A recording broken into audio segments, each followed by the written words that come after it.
After 5 good years, 5 long years, 5 wasted years, the Cameroon government seems not to still know all what it takes to solve the ongoing crisis plaguing the 2 English-speaking regions.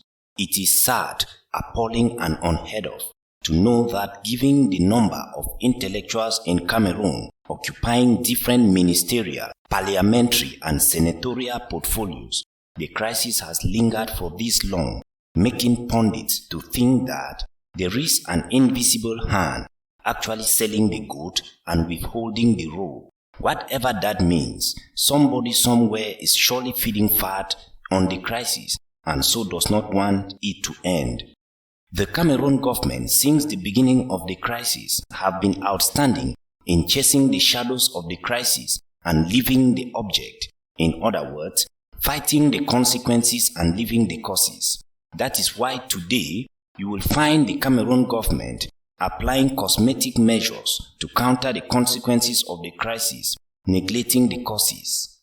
How can one explain the fact that they are killing people left and right on daily basis, but the country's prime minister will rush to the hot region with boys trained to pose like Amber fighters who are dropping down their weapons, claiming to be Amber generals with names that are not even familiar to any Ambazonian, be it on earth or in heaven? Who actually is fooling who? Again, how can one explain the fact that peace and only peace, which is the number 1 priority in the Anglophone region for any meaningful and effective developmental project to see the light of day, but here Mr. Prime Minister neglecting measures that can bring the much needed peace and go ahead to repeat the same fake promises inhabitants of the 2 regions have been hearing for decades without seeing them coming to maturity.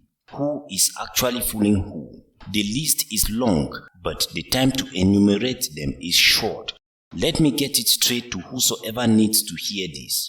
The crisis you have in the Anglophone regions is genuine and needs just genuine methods to solve it to its logical end, not camouflage. So to say, if it is dialogue, it should be genuine and inclusive, in this case with the leaders in prison, the Ambazonian interim government, the Ambazonian governing council, and some true representatives of Anglophones, especially those who started the crisis.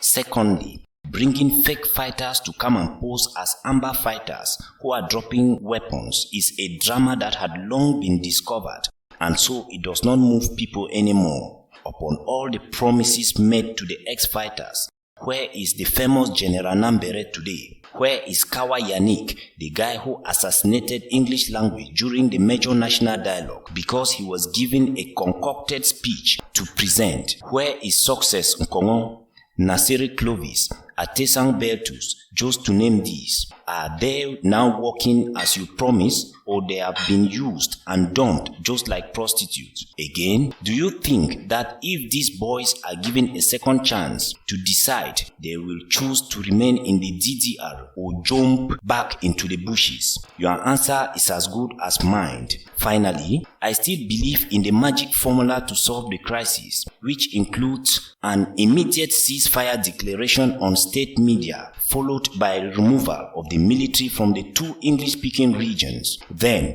release all the Anglophones languishing in jail as a result of the crisis and show some mercy to those you are keeping in the DDR, and only then shall you be able to talk and work on your projects in the 2 English-speaking regions, because peace shall not only return, but the inhabitants of these 2 regions shall help shun anything against peace. This is the voice of the messenger crying from the wilderness.